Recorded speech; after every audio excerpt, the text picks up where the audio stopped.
बैठ जाओ प्लीज, बैठ जाओ,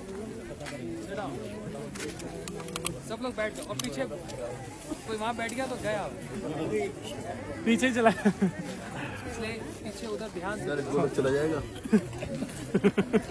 पीछे कोई ना बैठे, आगे आ जाओ सब, पीछे कोई नहीं बैठे। दोबारा पीछे वाला महाराज जी आपकी थोड़ी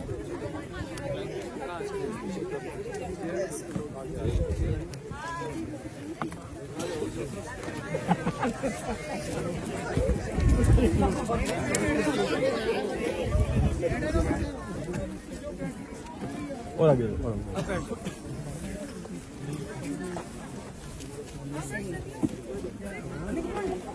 बाबू इधर के बैठो, साइडों में बैठो ना। मैडम नदी में बैठ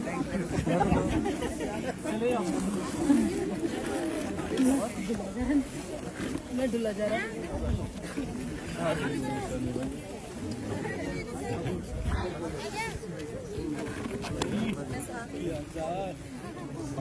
बैठ गए, पीछे बैठा सारे कवर हो जाएंगे।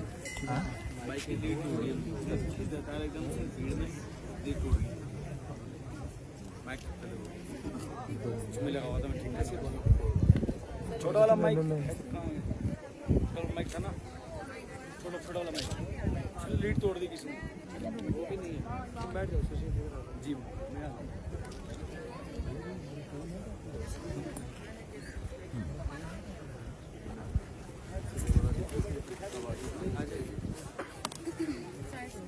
आवाज आ रही है पीछे?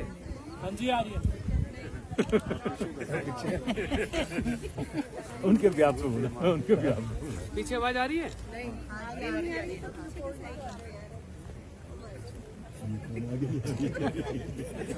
अभी कैसे समझ आ गई? पीछे बैठ के आगे की दुआई दे रहे हैं, आगे वाले पीछे की दे रहे हैं। अच्छा, अगर देखो माइक हमारा टूट गया है, अगर आप लोग चुपचाप बैठेंगे, हम भी कोशिश करेंगे थोड़ा सा बोलने का।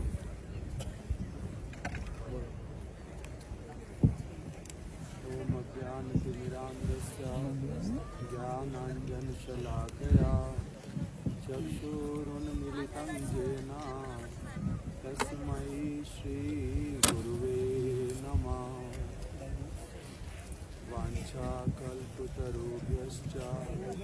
कृपा सिन्धुभ्यैव च पतितानां पावनेभ्यो वैष्णवेभ्यो नमो नमः।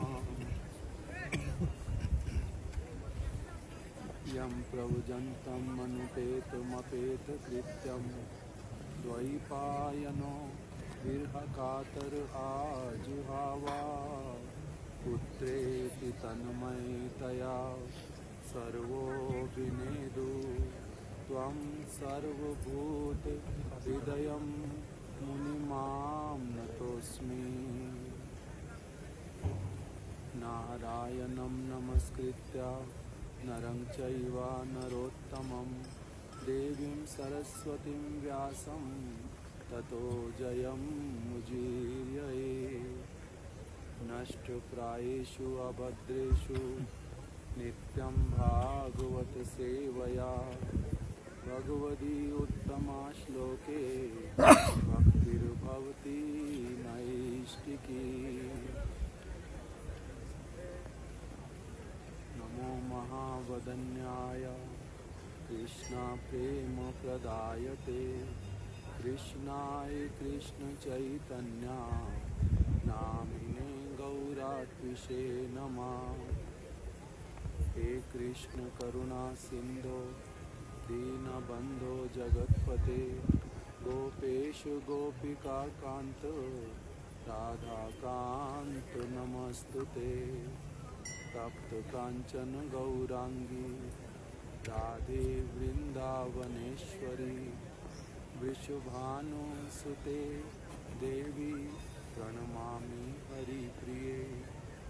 हरे कृष्णा कृष्णा कृष्णा हरे हरे हरे राम राम राम हरे हरे। श्री कृष्ण चैतन्य प्रभु नित्यानंद श्री अद्वैत गदाधर श्रीवासादि गौर भक्त वृंदा।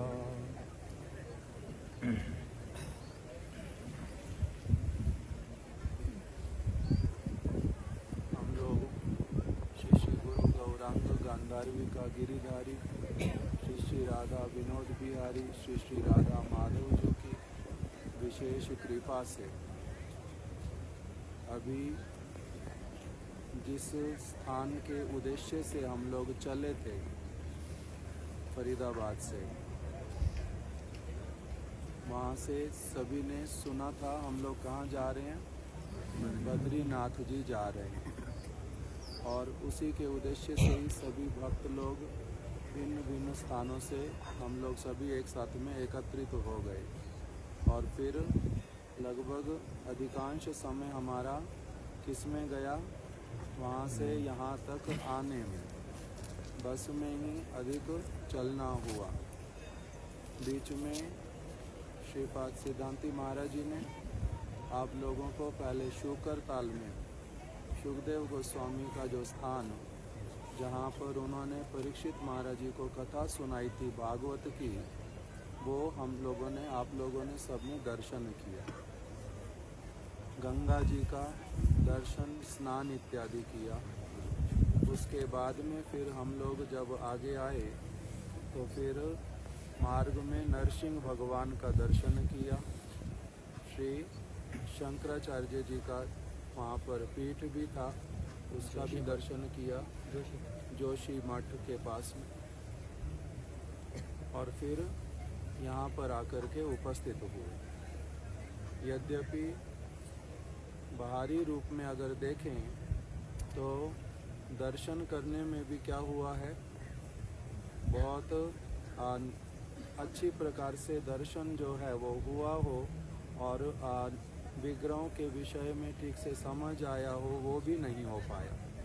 किंतु तब भी इस स्थान पर आने का विशेष एक कोई महात्म्य यदि ना हो तब फिर हमारे समस्त गुरु वर्ग इस स्थान पर इस रूप में नहीं आते।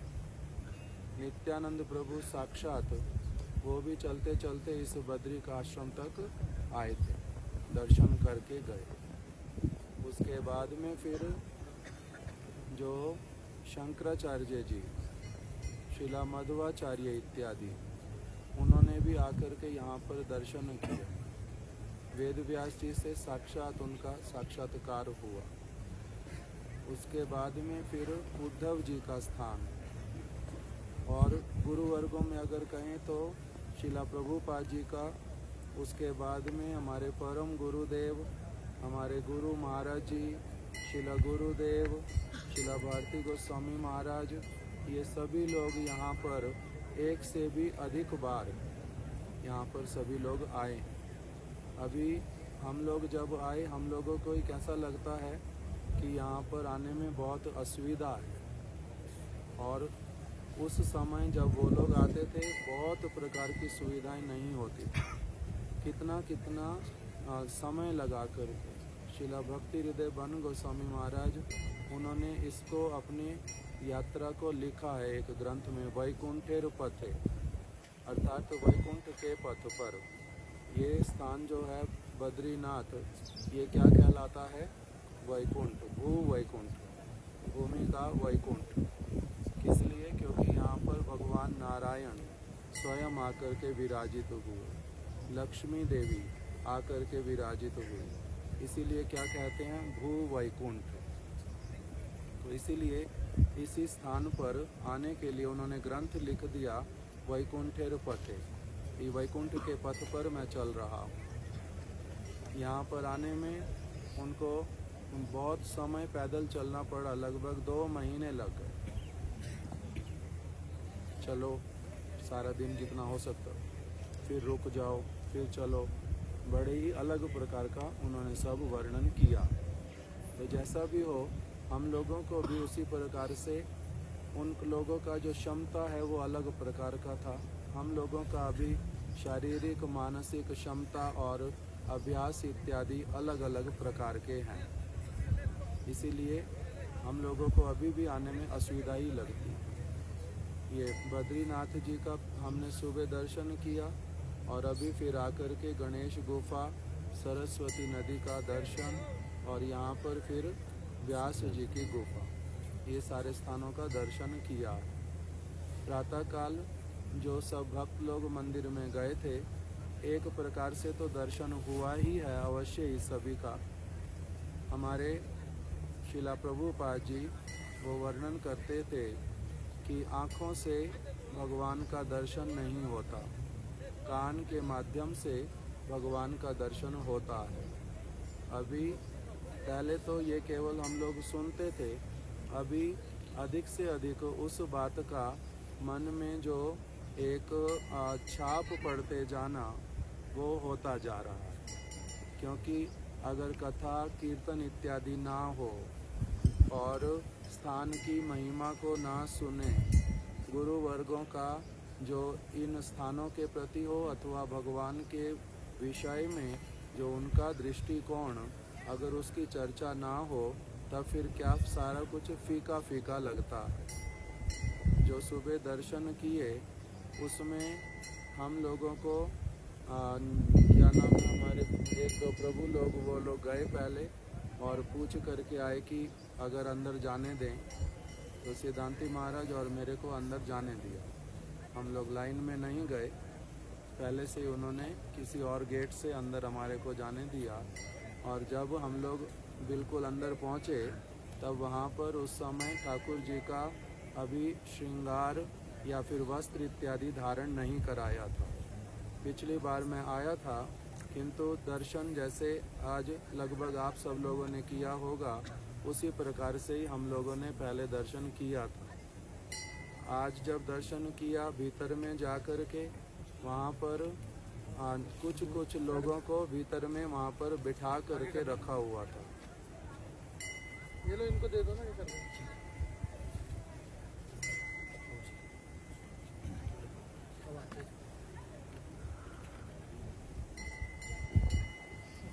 हरे कृष्णा हरे कृष्णा।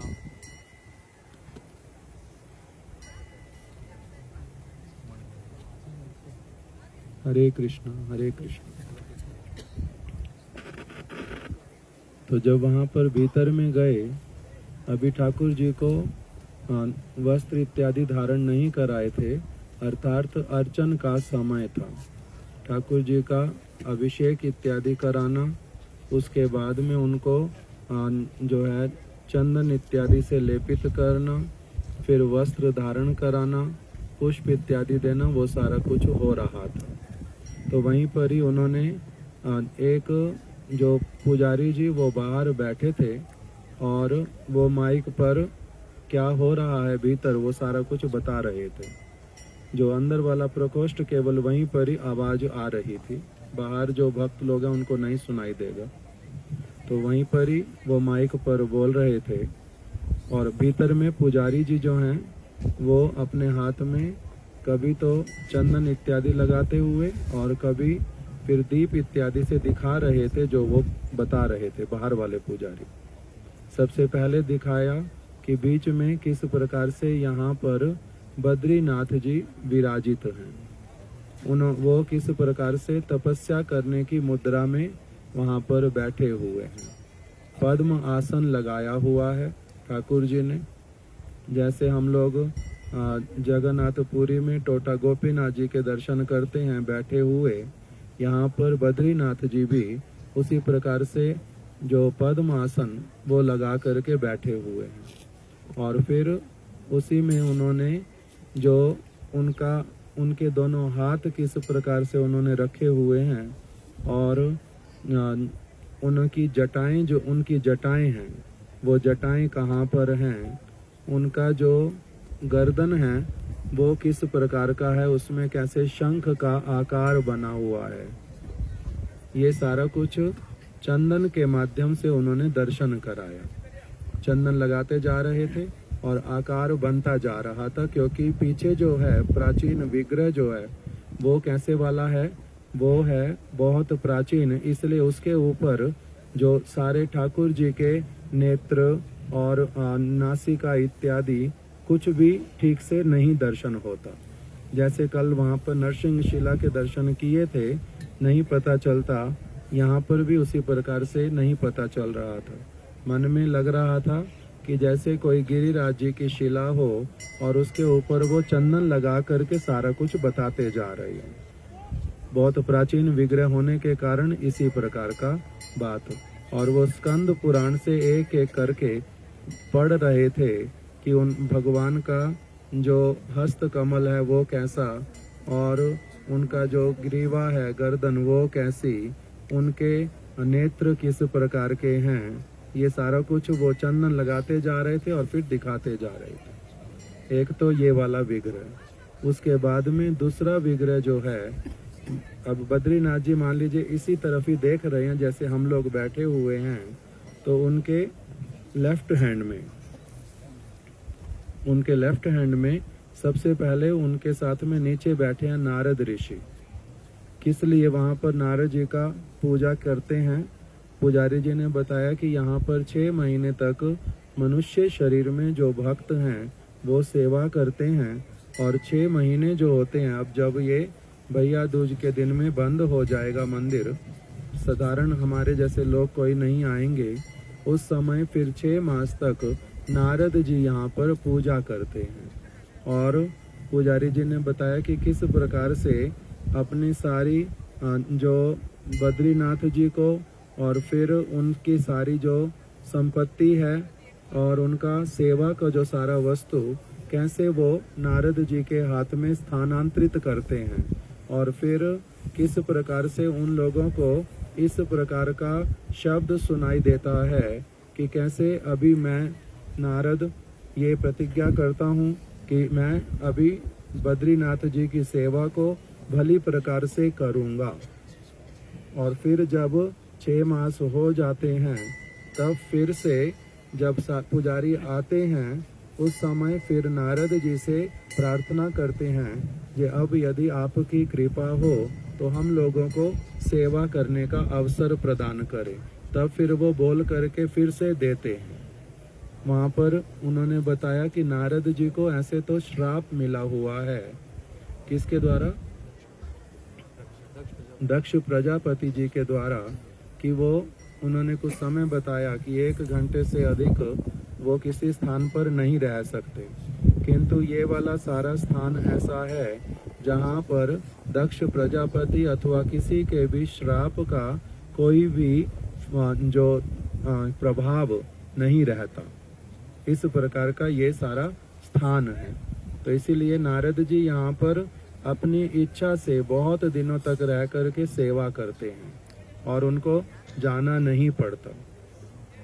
फिर उन्होंने बताया कि यहाँ पर जो पुजारी सेवा करते हैं वो केवल पूर्ण रूप में नैष्ठिक जो ब्रह्मचारी होते हैं केवल वही सेवा करते हैं और किसी को भी सेवा का अधिकार नहीं होता। शंकराचार्य सबसे पहले जो बद्रीनाथ जी का विग्रह है उसको स्थापित किया था ब्रह्मा जी ने। जैसे जगन्नाथपुरी में ब्रह्मा जी ने आकर के भगवान के मंदिर में क्या कर दिया था, ऊपर चक्र लगा करके जगन्नाथ मंदिर को स्थापित किया था। इसी प्रकार से ब्रह्मा जी ने यहाँ पर विग्रह को बद्रीनाथ जी के स्थापित किया था। और उसके बाद में फिर किस काल क्रम से विग्रह को छिपा करके रखना पड़ा कुछ समय तक। बाद में फिर नीचे वो कह रहे थे तप्त कुंड के कुछ आसपास में ही नारद कुंड नाम से, नारद कुंड, वहीं पर ही किसी शिला के नीचे से फिर ठाकुर जी को शंकराचार्य जी ने, आदि शंकराचार्य जो हैं जिनके विषय में क्या कहते हैं, शंकर साक्षात, जो स्वयं शंकर भगवान ही हैं, शंकराचार्य के रूप में इस जगत में प्रकटित हुए, भगवान की आज्ञा का पालन किया। वही शंकराचार्य उन्होंने क्या किया, यहाँ पर आकर के बद्रीनाथ जी के विग्रह को प्रकटित किया और उन्होंने ही उस समय से नियम रख दिया कि यहाँ पर जो दक्षिण भारत के, क्योंकि उनका अपना जन्म हुआ था केरल में, और वहाँ पर जो ब्राह्मण हैं नंबूद्री उनको कहते हैं, नंबूद्री ब्राह्मण, उन ब्राह्मणों के कुल में से जो व्यक्ति नैष्ठिक ब्रह्मचारी अर्थात जो जीवन भर कभी भी विवाह नहीं करेगा उसको कहते नैष्ठिक ब्रह्मचारी, तो वो पूजा कर सकते अथवा नारद ऋषि, क्योंकि नारद जी भी कौन है? ब्रह्मचारी उसी वेश में, तो इसलिए वो लोग सेवा करते हैं। तो इसलिए एक जो बद्रीनाथ जी, फिर बद्रीनाथ जी के साथ में किसको बिठाया? नारद जी को। बद्रीनाथ जी का नाम क्यों पड़ा? बद्री और नाथ, नाथ मतलब नारायण, बद्री नारायण भी कहते हैं और बद्रीनाथ भी कहते हैं। नारायण जी जो हैं उन्होंने एक विशेष उद्देश्य से किसी एक ऐसे असुर का वध करने के लिए जिसका नाम था सहस्त्र बाहु ना सहस्त्र कवच, जिसके सहस्त्र कवच थे सूर्य से, कवच और कुंडल सूर्य देव से उसने प्राप्त किए थे, और वही जो है बहुत उत्पात करता था। देवताओं ने और समस्त भक्तों ने भगवान से प्रार्थना जब किया तब भगवान ने सूर्य के वर को रक्षा करने के लिए, क्योंकि सूर्य ने उनको वरदान दिया था, क्या नाम है जो ये सहस्त्र कवच, इसको वरदान दिया था क्या कि तुम्हारे जो कवच हैं इनको केवल मात्र वही व्यक्ति काट पाएगा जो 10,000 एक कवच को केवल 1,000 वर्ष तक जो तपस्या करेगा, 1,000 वर्ष तक जिसने तपस्या की वही केवल तुम्हारे एक जो बाहु को वो काट पाएगा। कवच भी कुंडल भी 1,000 थे, ठीक है, 1,000 कुंडल 1,000 कवच उनको मिले थे सूर्य से। तो जैसा भी हो, तो बाद में फिर भगवान जो हैं वो स्वयं यहाँ पर आकर के उन्होंने क्या किया, ये बहुत पुराण की कथा है और बहुत सारे उसमें एक के बाद एक उपाख्यान हैं, किंतु अभी हम लोग केवल संक्षेप में यहाँ पर श्रवण कर रहे हैं। तो भगवान ने यहाँ पर आकर के जब तपस्या करने का इच्छा किया तब लक्ष्मी देवी को नारद जी ने वैकुंठ में बतलाया कि आप यहाँ पर बहुत चिंतित और उदास जैसी हैं, नारायण यहाँ पर नहीं हैं, वो तो भूलोक में चले गए हैं, वहाँ पर भू वैकुंठ है, आप भी यदि वहाँ जाना चाहें तो मैं आपको वहाँ पर लेकर के चलता हूँ। तब फिर लक्ष्मी जी भी यहाँ पर आई और उन्होंने देखा कि नारायण जो हैं इस प्रकार से विराजमान हैं कि जैसे उनको इस जगत की कोई सुध बुध नहीं है, वो अपने आप में ही पूर्ण रूप में शांत चित्त होकर के विराजित हैं। इसीलिए फिर लक्ष्मी जी जो हैं उन्होंने देखा कि मेरा तो एकमात्र कर्तव्य जो है वो क्या है, भगवान की सेवा करना, नारायण की सेवा करना। तो इसीलिए उन्होंने यहाँ पर सेवा वृत्ति को लेकर के चिंता किया बार बार कि मैं इस अवस्था में जिसमें वो कोई भोजन नहीं कर रहे, जलपान नहीं कर रहे, किसी सेवा को प्रदान नहीं कर रहे, मुख से कुछ बोल भी नहीं रहे हैं, तो मैं उनकी क्या सेवा करूं। विचार करते करते उन्होंने अपनी आप से सेवा ढूंढी कि ये तो निश्चल होकर के बैठे हैं, कभी धूप है और कभी ठंड है, कभी वर्षा आ रही है, उस सारी वस्तु से मैं क्या करूंगी, इनकी सेवा करूंगी, इनकी रक्षा करूंगी। इसलिए उन्होंने यहाँ पर बद्री अर्थात बेर के वृक्ष के रूप में अपने आप को प्रकाशित किया, अर्थात बेर का पेड़ बन गई और इतना घना पेड़ और चारों ओर इस प्रकार से उसमें पत्ते इत्यादि और फल लग गए, घना वृक्ष हो गया, जिससे कि नारायण जी के ऊपर कोई भी धूप इत्यादि और वर्षा का जल ये सब कुछ नहीं आएगा। तो इसलिए जब नारायण जी ने अपने नेत्र बहुत समय के बाद में जब खोले तब उन्होंने लक्ष्मी जी को इस रूप में देखा। तब उन्होंने कहा कि तुमने बिना कहे इस प्रकार से सेवा की अपनी आप से जो परिपाटी ढूंढी है, इसी कारण से अभी मेरा जो नाम होगा वो तुम्हारे नाम से ही जाना जाएगा, बद्रीनाथ। बद्री मतलब लक्ष्मी जी और नाथ मतलब नारायण, तो इसलिए बद्रीनाथ। उस रूप में भगवान का वहां पर दर्शन। नारद जी पास में बैठे और उनके नारद जी का विग्रह जो है वो दूर से वहां जब दिखला रहे थे स्क्रीन के ऊपर भी, और पुजारी जी दीपक लेकर के जाते, जैसे बाहर वाला पुजारी बोलता ये नारद जी का विग्रह है तो वो उसी समय दीपक लेकर के दिखाता है ऐसे, किंतु इतना छोटा विग्रह कि तब भी दिखलाई नहीं पड़ता। वहां पर वो नारद जी का विग्रह, उसके ऊपर थोड़ा सा फिर उन्होंने दिखलाया उद्धव जी का विग्रह। उद्धव जी को भगवान ने स्वयं यहाँ पर भेजा था कि तुम अभी मेरा तो इस संसार से प्रस्थान करने का समय, तो इसलिए हे उद्धव तुम कहाँ पर चले जाओ, बद्री का आश्रम में, मैं वहाँ पर नित्य निवास करता हूँ।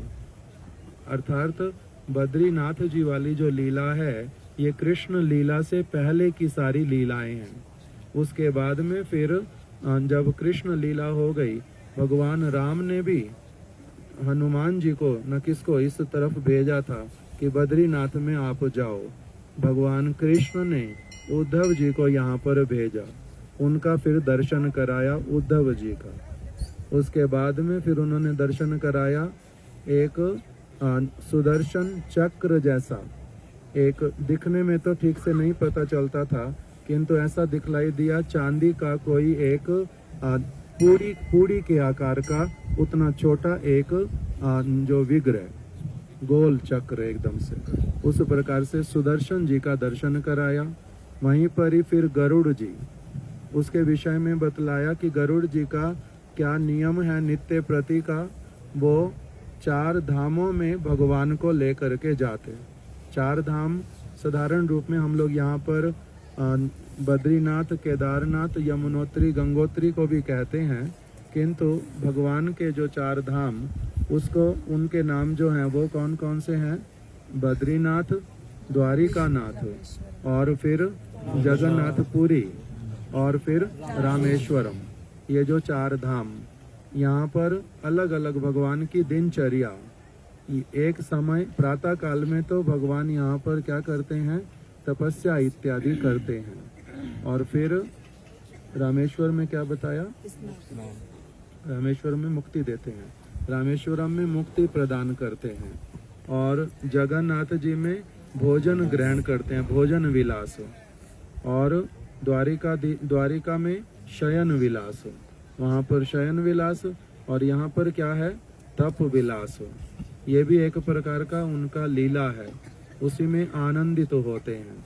तो इस प्रकार से वहाँ पर बतलाया गरुड़ जी भी यहाँ पर विराजित हैं। और क्या दिखलाया था, नर और नारायण। फिर वहाँ पर दिखलाया कि एक जिस तरफ उद्धव जी पहले नीचे बैठे नारद जी, उसके थोड़े से ऊपर उद्धव जी, और फिर उन्हीं के साथ में फिर से जो 2 विग्रह वहाँ पर छोटे छोटे, और उसी में ही एक विग्रह जो था वो था नारायण जी का, और दूसरा वो तपस्या करने वाले उसमें, और दूसरा वाला जो उनके साथ में नर। अर्थात बाद में वही नारायण और नर जो हैं कृष्ण और अर्जुन के रूप में प्रकटित हुए। भगवान ने ही अपना विस्तार किया नर और नारायण के रूप में। तो इस प्रकार से ये सारे जो विग्रह हैं, कुबेर जी का एक वहां पर और दर्शन कराया। हाँ जी, कोई उर्वशी न, एक ऐसा कुछ और नाम बताया था,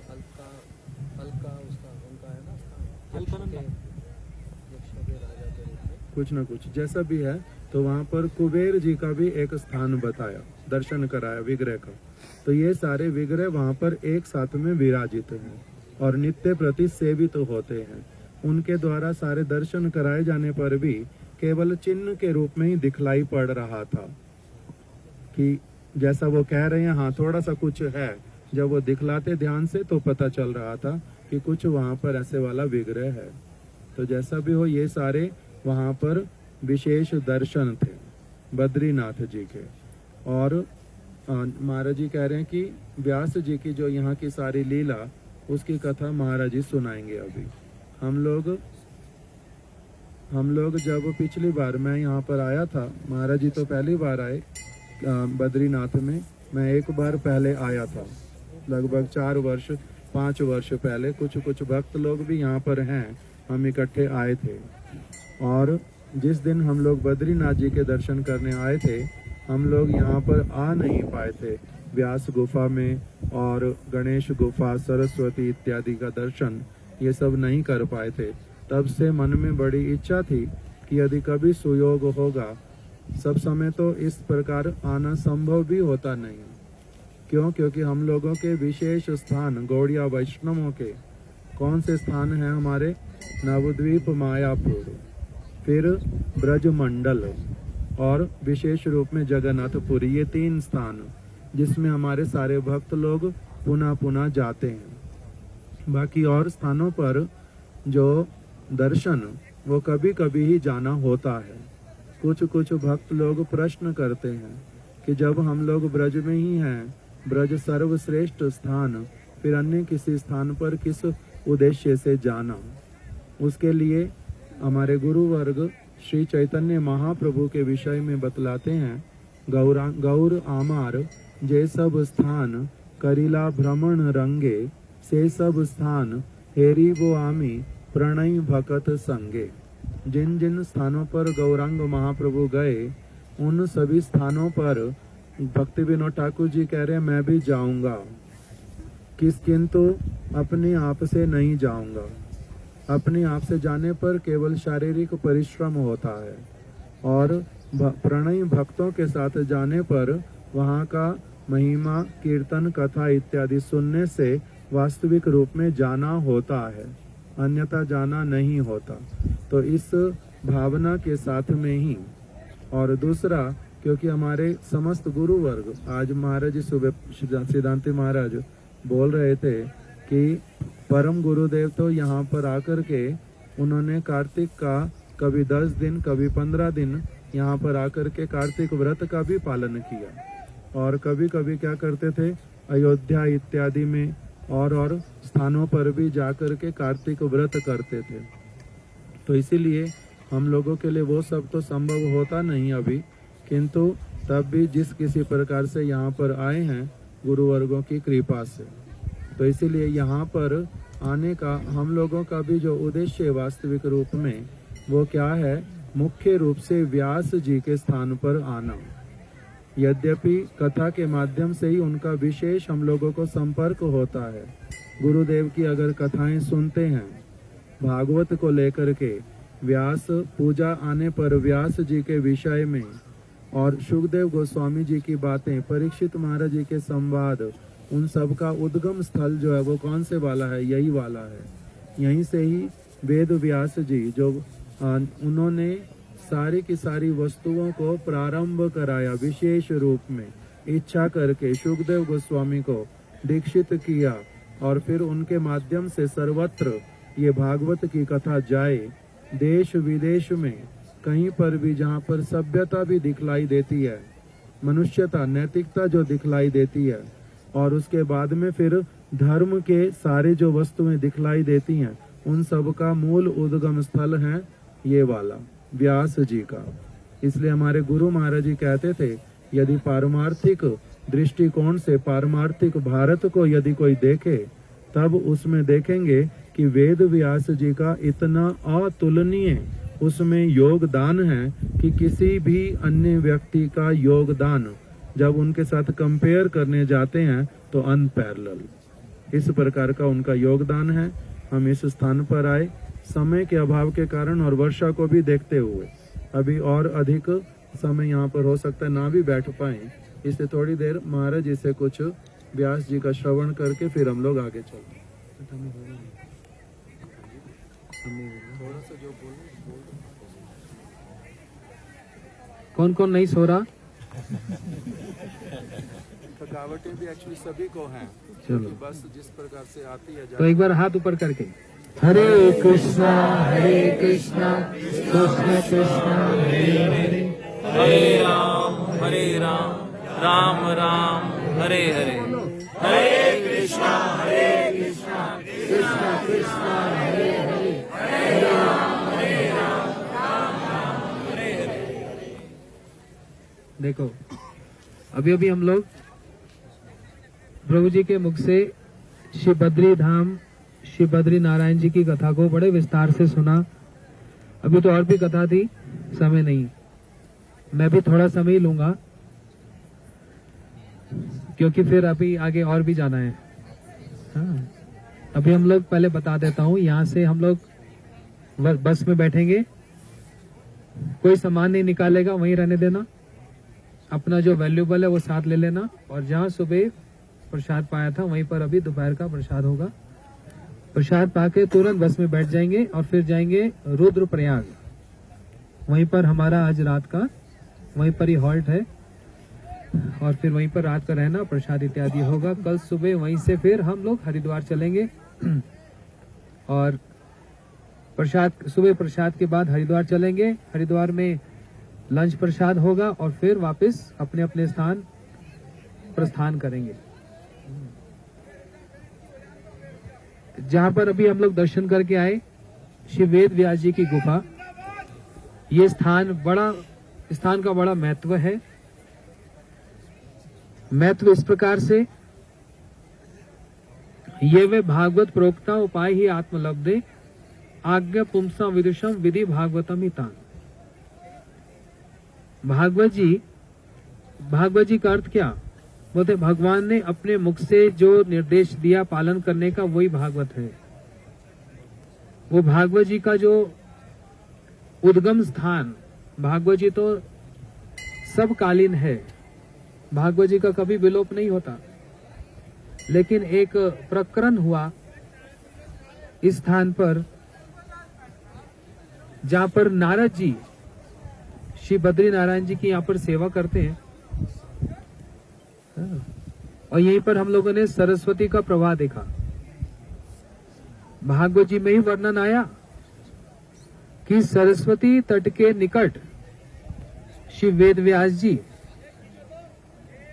जो तपस्या करते हुए विराजमान, जो स्वयं साक्षात भगवान के शक्तवेश अवतार वेद व्यास जी कुछ खिन्न मन होकर बैठे हैं, उदास होकर बैठे हैं। ये स्थान तो परम उल्लास का स्थान है, लेकिन यहाँ पर उदासीनता कैसे आ गई? एक विषय को लेकर बड़े चिंतित हो रहे हैं,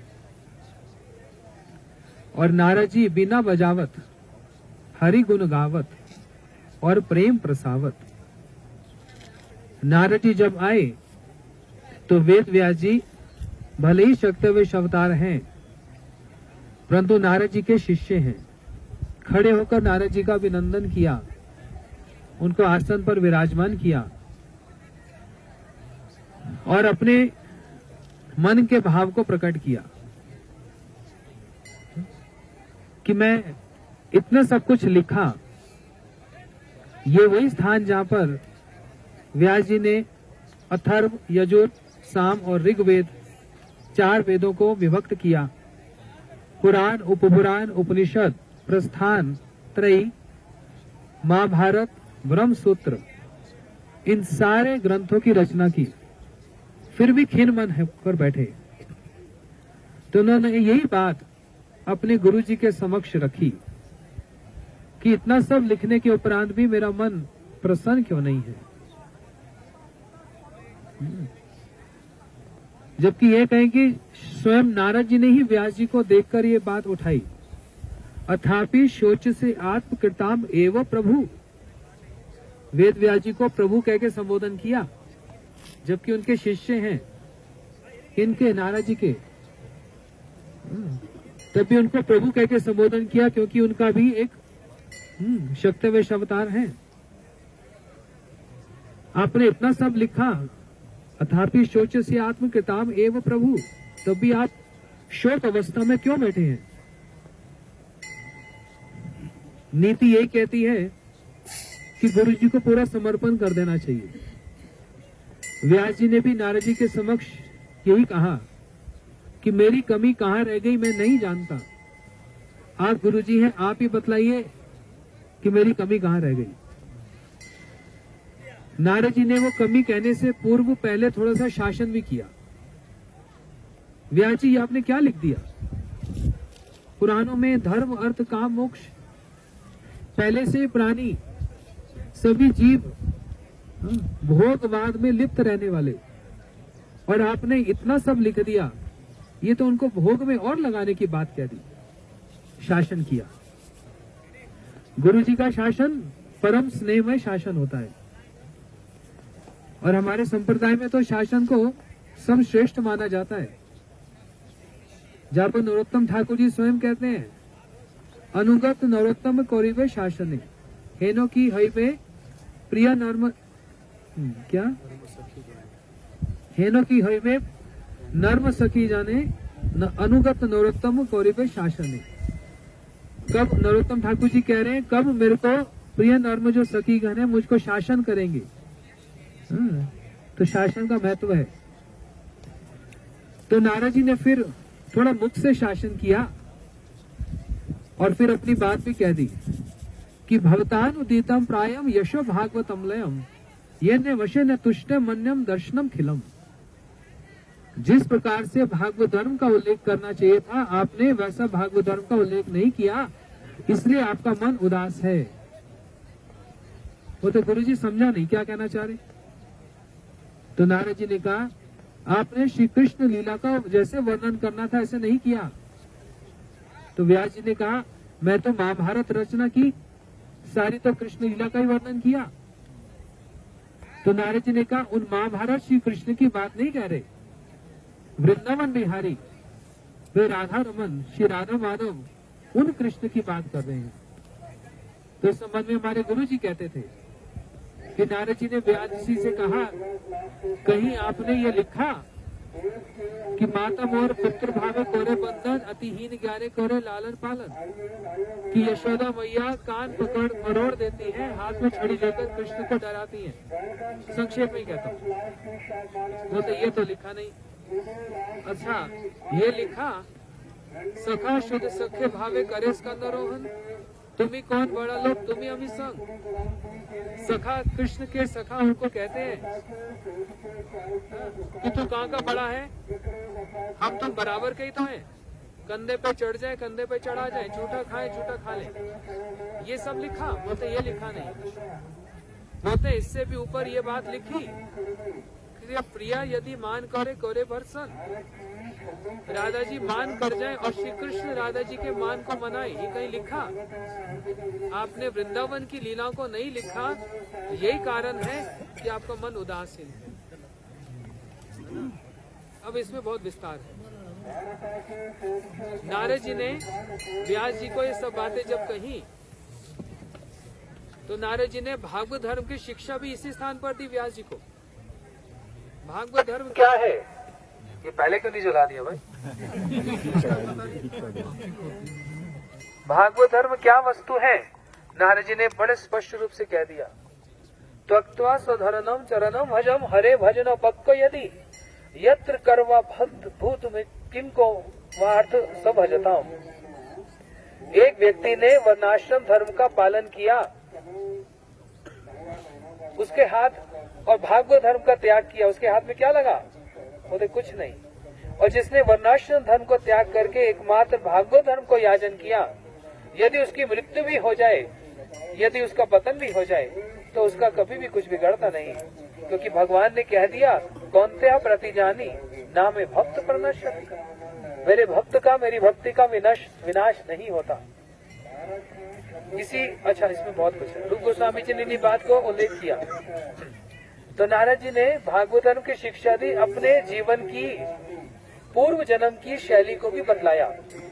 कैसे मैं गांव में रहता था, दासी पुत्र था, मेरे गांव में चातुर्मास्य के समय में कुछ बड़े बड़े सन्यासी आए, मैंने उनका जूठा खाया, उनकी कथा भी सुनी, उच्छिष्ट पान किया, और जाते समय उन्होंने मंत्र दिया। उस मंत्र को प्राप्त करके मैं घोर वन में गया, तपस्या की, और भगवान ने मेरे को दर्शन प्रदान किया। लेकिन वो दर्शन फिर अदर्शन हो गया। थोड़ी देर दर्शन हुआ और एक क्षण में अदर्शन हो गया। नारद जी कहने लगे, मैं विवल हो गया, कहाँ गए कहाँ गए कहाँ गए। तो एक भविष्यवाणी हुई, एक आकाशवाणी हुई कि हंत अस्मि जना माम दुष्मर्ति अविपक्क शयनम दुर्दोषम को योगिनम। जो कुयोगी होते हैं उनको नारद मेरा दर्शन प्राप्त नहीं होता, लेकिन आपका योग पूर्ण है इसलिए मेरा दर्शन आपको प्राप्त हुआ। लेकिन अब ये दर्शन इस जन्म में नहीं, अगले जन्म में आप मेरे परिकर बनकर आओगे। नारद जी अपने जीवन के अंत की प्रतीक्षा करने लगे। ये सारी बातें नारद जी अपने शिष्य व्यास जी को बतला रहे हैं। जबकि जीवन की शैली तो गुरु शिष्य को बतला देता है, लेकिन भजन की शैली को गुप्त ही रखा जाता है। लेकिन सद शिष्य जानकर नारद जी ने व्यास जी को सारी भजन की शैली भी बतला दी। और फिर प्रलय के बाद जब पुनः सृष्टि हुई तो नारद जी कहने लगे, मैं फिर ब्रह्मा जी के द्वारा उत्पन्न भगवान के परिकर बनकर मैं आया और मेरे हाथ में एक वीणा प्रदान की गई, देवदत्त नामक एक वीणा। उस वीणा से मैं सब समय भगवान के नामों का उच्चारण करता हूँ। कभी बद्रीनाथ आते हैं तो नारायण नारायण नारायण, और वृंदावन में जाएं तो नारद मुनि बजाए वीणा राधिका रमन। वहाँ पर राधा रमन ये गान करते रहते हैं। नारद जी ने व्यास जी को शिक्षा दी और व्यास जी अब तो समाधि में बैठ गए। इसी स्थान पर समाधि पर बैठे और भक्ति योग को याजन किया। भक्ति योग 3 प्रकार का होता है, साधन भक्ति, भाव भक्ति, प्रेम भक्ति। व्यास जी प्रेम भक्ति योग में बैठे। भक्ति योगेन मनसि सम्य प्रत्यप्यमले अपश्यत पुरुषम पूर्णम मायस्य पदाश्रयम। नारद जी की कृपा से व्यास जी ने यहाँ पर पूर्ण श्री कृष्ण का दर्शन किया। जब कहा पूर्ण कृष्ण का दर्शन मतलब संपूर्ण कृष्ण की वृंदावन की लीलाओं का दर्शन किया, और माया पदाश्रयम, और अपने पीछे माया का भी दर्शन किया। और ये भी किया कि या समोहित जीवम आत्म त्रिगुणात्मकम, कैसे जीव इस माया में कबलित होते हैं ये भी देखा, और कैसे उस माया से बाहर जाएंगे कि अनर्थो पशम साक्षात भक्ति योग अधोक्षजे। भागवत जी के श्रवण के द्वारा ही वो जीव माया से कैसे भगवान की ओर अग्रसर होंगे ये भी देखा।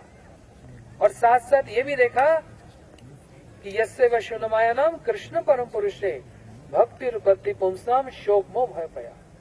एकमात्र श्री कृष्ण की लीला का श्रवण करने मात्र से ही, बस एकमात्र इसी से ही होगा। क्या होगा? सब प्रकार का शोक मोह और भय ये सब चला जाएगा, है ना। तो ये सब यहाँ पर हुआ इसी स्थान पर, और हम कितने सौभाग्यशाली इसी स्थान पर यही कथा को जो भागवत जी में प्रथम स्कंद में जो वर्णन हुई उसको हम लोग श्रवण कर रहे हैं, नारद जी का और व्यास जी का संवाद। इसलिए एक बात कही गई, शिव जी कह रहे हैं अहम वेत्मी शुक वेत्मी व्यास न वेत्ती वेत्ती वा।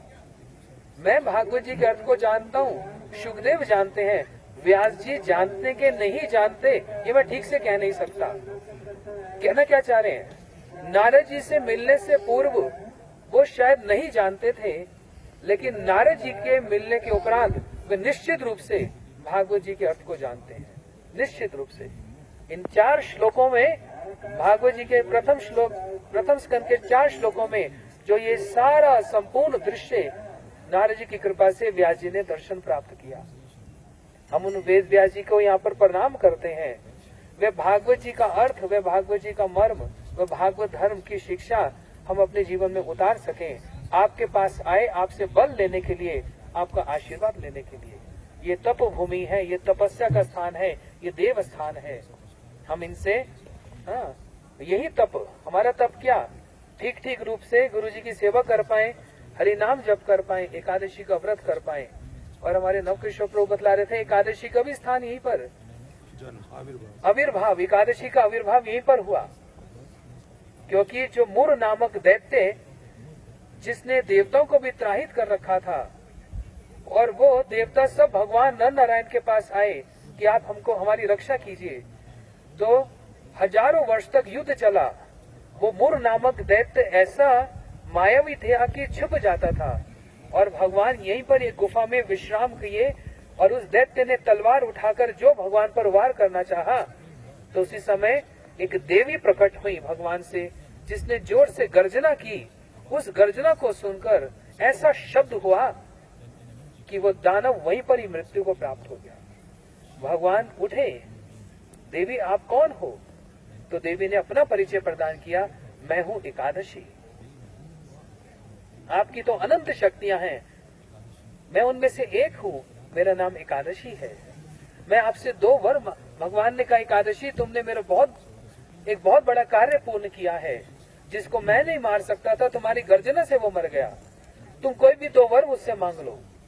तो एकादशी देवी ने हाथ जोड़कर कहा, प्रभु महीने में 2 दिन मेरे नाम के हों, एक वर तो ये और दूसरा वर ये, कोई व्यक्ति कैसा भी पापी तापी अपराधी कुछ भी क्यों ना हो, अगर वो मेरे दिन एकादशी के दिन यदि वो व्रत कर ले, आपकी प्रसन्नता हेतु यदि वो व्रत करे, तो निश्चित रूप से आपकी प्रेम भक्ति उसको प्राप्त हो। मैं ये वर आपसे मांगती हूँ। हम कलिहत जीव, हम पतित जीवों के लिए एकादशी देवी ने भगवान से वर मांगा और भगवान ने उनको ये वर प्रदान किया। इसलिए महीने में 2 एकादशी आती हैं और वो माधव तिथि, उसको पालन करने से हमको भगवान की भक्ति और प्रेम की प्राप्ति होती है। ये एकादशी जी का भी ये आविर्भाव स्थान, भागवत जी का आविर्भाव स्थान और ऐसे बहुत सारे महिमा स्थान की अगले पड़ाव में समय होगा तो हम इसको फिर और वर्णन करेंगे। यहीं पर प्रणाम करके अभी हम सब लोग अपनी अपनी बसों में जाएंगे और ठीक उसी स्थान पर जहाँ सुबह प्रसाद पाया था वहीं पर प्रसाद पाकर फिर बस में बैठ जाएंगे। ज्यादा देरी नहीं करना। गणेश जी की बात बता दो 1 मिनट। यहीं पर ही सुखदेव गोस्वामी जी, उनका भी स्थान यहीं पर, उनका आविर्भाव इत्यादि होना नहीं, कैसे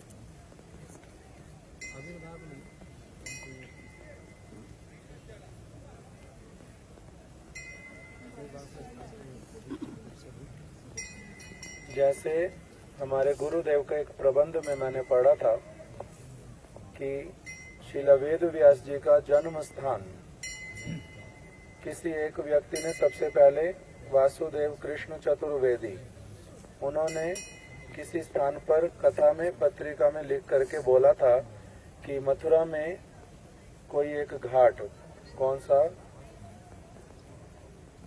किसी कृष्ण गंगा घाट, कृष्ण गंगा घाट है मथुरा में, वहां पर वेद व्यास जी का जन्म हुआ था।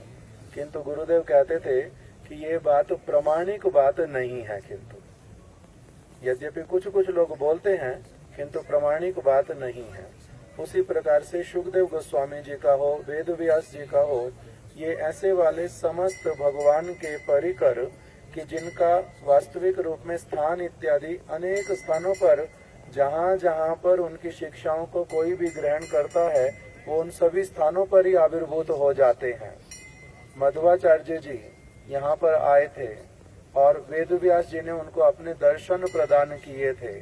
और हमारे जो संप्रदाय में ब्रह्म संप्रदाय, उसी के अंतर्गत मध्वाचार्य जी सबसे प्रधान वैष्णव आचार्य, उनको भागवत के विषय में कुछ कुछ मन में समझने का इच्छा था ठीक से। तब वो जब भ्रमण पर थे तीर्थ स्थलों के, हरिद्वार के पास में ही वेद व्यास जी ने उनको अपनी आप से कहा कि आप बद्री का आश्रम तक आ जाओ और मैं आपके साथ में आपको मिल करके ही आपके सब संशयों को दूर कर दूंगा। वेद व्यास जी का और मध्वाचार्य जी के जन्म में ऐसे लगभग 4,500 वर्ष का अंतर है, किंतु 4,500 वर्ष का अंतर होने पर भी मध्वाचार्य जी को साक्षात रूप में वेद व्यास जी ने यहाँ पर दर्शन दिए और संवाद हुआ।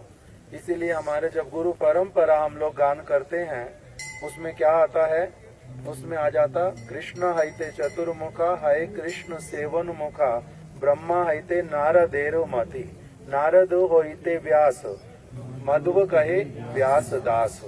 व्यास देव जी के बाद में मध्वाचार्य जी का नाम आता है गुरु परंपरा में। तो इसलिए व्यास देव जी केवल मात्र जो हम लोग कहते हो कि हमारी गुरु परंपरा के अंतर्गत, ऐसा नहीं, चारों संप्रदायों के आचार्य जो हैं वो व्यास देव जी का गुरु तुल्य आदर करते हैं। इंक्लूडिंग शंकराचार्य जी भी, वो भी वेद व्यास जी को गुरु तुल्य मानते हैं। और सभी लोग ही व्यास पूर्णिमा, आषाढ़ी पूर्णिमा उसका पालन करते हैं। यहीं पर ही जो एक भागवत सुनते सुनते जब प्रसंग सुनते हैं कि कैसे देवी देवता लोग अपने साथ में स्वर्ग से वो अमृत का कलश लेकर के आ गए और उन्होंने सनक सनातन इत्यादि को कहा कि आप भागवत की कथा सुना रहे हो और हम लोगों से आप अमृत ले लो और हम लोगों को भागवत की कथा सुना दो। किंतु सनक सनातन ने उनको क्या कहा कि इस अमृत के साथ में भागवत की कथा की तुलना नहीं हो सकती स्वर्ग के अमृत के साथ में। ये इस प्रकार का चित्त वृत्ति लेकर के आना कि मैं कुछ दूंगा और उसके बदले में मेरे को भागवत मिल जाएगी, वो कभी हो नहीं सकता। उसमें यहीं पर ही वो वाला लीला भी हुआ था। शुक्रताल का एक्चुअली इन सारी वस्तुओं में महाराज जी कह रहे हैं परीक्षित जी को जब सुनाने बैठे थे शुकदेव गोस्वामी शुक्रताल में, तो वहाँ की कथा का प्रसंग भी आता। किंतु एक स्थान पर स्कंद पुराण में मैंने ये वाला पढ़ा कि यहाँ पर सनक सनातन इत्यादि के समक्ष में आकर के जो देवता लोग हैं इस प्रकार से बोल रहे हैं। तो ये बहुत सारे प्रसंग अलग अलग समय के, किंतु ये सब कुछ भागवत के विषय में, वेद व्यास जी के विषय में। और गणेश जी ने यहाँ पर जब व्यास जी भागवत लिखना चाहते हैं, उन्होंने भागवत कब लिखी थी? 4 सत्र हो गए थे। सबसे पहले जो एक श्लोक आता है जिसमें बताया कि भागवत को किसने कहा, मैं नवकिशोर प्रभु उस दिन बता रहा था आपको, कौन से ऋषि ने कहा, कौन से वाला श्लोक है वो, जिसमें मैंने कहा कि नारायण ऋषि ने, नर नारायण ऋषि में से नारायण ऋषि ने जो है 4 श्लोक के रूप में सबसे पहले प्रदान किया भागवत को। एक भागवत का श्लोक ही था, उसकी टीका में लिखा हुआ था। तो जैसा भी हो, यहाँ पर जो चतुश्लोकी भागवत के रूप में सबसे पहले भगवान ने ही 4 श्लोक के रूप में किसको भागवत सुनाई थी? ब्रह्मा जी को। तो वो यहाँ पर हुआ 4 श्लोक के रूप में भी। उसके बाद में फिर ब्रह्मा जी ने नारद जी को प्रदान किया। नारद जी ने वही भागवत की बात किसको सुनाई थी? वेद व्यास जी को। तब तक ग्रंथ के रूप में नहीं लिखा हुआ, केवल मात्र क्या किया जा रहा है, कृष्ण ने ब्रह्मा जी को सुना दिया। ब्रह्मा जी ने साथ साथ में धारण कर लिया पूरा, उसका विस्तार उनके मन में आ गया। ऐसे करके फिर ब्रह्मा जी से नारद जी का, नारद जी से फिर व्यास जी के पास में भागवत का विस्तार होता गया। व्यास जी ने फिर शुकदेव गोस्वामी को सबसे अधिक योग्य जान करके उनको भागवत सुनाने की इच्छा की। किंतु शुकदेव गोस्वामी तो जन्म के साथ ही साथ में उन्होंने क्या किया, वन में प्रवेश कर गए। बाद में फिर वेद व्यास जी ने कृपा करके अपने और शिष्यों के माध्यम से उनको अपनी ओर आकर्षित किया। ये सब सुना हुआ हमने। तब उनको फिर क्या किया, भागवत की कथा सुनाई। और उनको भागवत सुनाने के बाद में फिर क्या हुआ, शुकदेव गोस्वामी ने शुकर ताल में परीक्षित महाराज जी को सुनाई। वहाँ पर एक भक्त बैठे थे जिनका नाम था सूत गोस्वामी, उन्होंने वहाँ पर भागवत सुनी थी। फिर बाद में उन्होंने नैमिषारण्य में सुनाई भागवत, किसको, सौनक आदि ऋषियों को। उसके बाद में वेद व्यास जी ने इस ग्रंथ के रूप में लिखा। इतने सारे बार भागवत हो जाने के बाद में उसका जब इतना विस्तार हो गया कि शुकदेव जी ने क्या कहा और सूत गोस्वामी ने क्या कहा, वेद व्यास जी ने क्या कहा, नारद जी ने क्या कहा, ये सारा प्रसंग एक साथ जब हो गया तब वेद व्यास जी ने लिखने की इच्छा की। किसके लिए? हम लोग, वो सारे लोग कैसे थे, श्रुतिधर, सुनने से ही सब समय याद कर लेते थे। और साथ ही साथ में उनको कैसा वाला एक उनका योग्यता था कि वो जो श्रवण करते थे श्रेष्ठ व्यक्ति से, उन लोगों को संपूर्ण रूप में अपनी अथॉरिटी मान करके कि ये इतने श्रेष्ठ, इतने निर्मत्सर, मेरे परम मंगल को प्रदान करने वाले, इसलिए इन्होंने जो कहा है वही मेरे लिए क्या है, मेरे लिए सर्वोपरि वचन है। उस रूप में स्वीकार करके वो लोग अपना जीवन यापन करते थे। किंतु फिर जब वेद व्यास जी ने देखा कि आगे के लोगों के लिए इसको यदि लिपिबद्ध नहीं किया जाए तब फिर काम नहीं चलेगा, तब उन्होंने लिपिबद्ध करवाया। लिपिबद्ध करने की इच्छा की। गणेश जी को अपने पास में बुलाया कि आपको मैं बोलता जाऊंगा। भागवत के विषय में आया, महाभारत के विषय में आया। इस प्रकार से वो अपना बोलते गए और जो गणेश जी हैं वो लिखते गए। गणेश जी उनके लेखक, जो ग्रंथ वेद व्यास जी बोलते उसके लेखक गणेश जी। और वहाँ पर उन्होंने एक शर्त रखी। गणेश जी ने कहा कि हे प्रभु, आप निरंतर मेरे को सेवा में लगाए रखना, बोलना बंद करना नहीं। और व्यास जी ने क्या कहा, वैसा ही होगा, किंतु आपको जो कुछ बोलूंगा आप सारा कुछ समझ करके लिखना, बिना समझे कुछ नहीं लिखना। तब गणेश जी ने कहा ठीक है, अगर मेरे को नहीं समझ आएगा तो उस समय मेरे को कहना रुकने के लिए, मैं रुक जाऊंगा। आप सोच लेना, समझ लेना, अगर नहीं समझ आए मुझसे पूछ लेना, मैं जब समझा दूंगा, तुम्हारा पूरी तरह से समझ आ जाए तभी तुम उसको लिखना। उसी स्थान पर गुरुदेव हमारे को बताते थे कि व्यास देव जी की वाणियों में बहुत सारे ऐसे शब्द हैं जिनको बोलते हैं व्यास कूट, अर्थात व्यास देव जी के ऐसे वाले वचन जिसके 2 अथवा 3 अथवा 4 अर्थ निकलते हैं। जब उनको मन में होता था कि मेरे को अभी थोड़ा सा समय चाहिए आगे की बात बोलने के लिए, उसी समय व्यास जी क्या करते थे, कूट शब्द बोल देते थे। और जिससे गणेश जी कहते थे भाई इसका क्या अर्थ हो सकता है, 3-4 अर्थों पर विचार करते थे और फिर परामर्श करते थे। इतने में वेद व्यास जी अपना आगे वाला सब्जेक्ट जो है क्या लिखवाना, उसकी भूमिका बना लेते थे। तो इस प्रकार से गणेश जी ने सारे वेद व्यास जी के साथ में लेखक का जो सारा सेवा वो उन्होंने किया। इस प्रकार की ये गणेश जी की महिमा सभी हम लोग यहाँ पर उपस्थित जो हुए हैं, हम लोगों को यहाँ की बहुत सारी महिमा नहीं पता है वास्तविक रूप में, क्योंकि हम लोग वैसे वाला अध्ययन भी नहीं करते। गुरु वर्गों से भी बहुत सारी यहाँ की बातें सुनी हुई नहीं है। हम लोगों का विषय वस्तु उसी भागवत को जो वेद व्यास जी ने लिखा उसका सार, अति सार लेकर के हमारे गुरु वर्ग हम लोगों को समझाते हैं। श्री चैतन्य महाप्रभु ने इसी भागवत को ही सर्वश्रेष्ठ प्रमाण के रूप में स्वीकार किया। और वेद व्यास जी का क्या है, सब गुरु तत्व का मूल कह करके उनको स्वीकार करते हैं।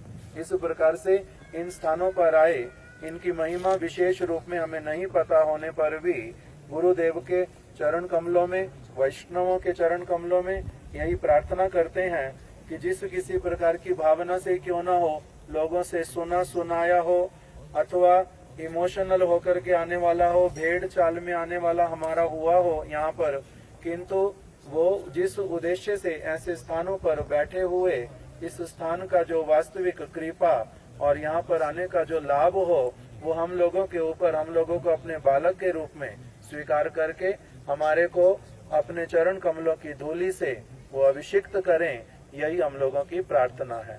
वांछा कल्प तरुभ्यश्च कृपा सिंधुभ्यैव च पतितानां पावनेभ्यो वैष्णवेभ्यो नमो नमः। सब लोग जल्दी से ढलान है, अब तो जल्दी जल्दी जाएंगे।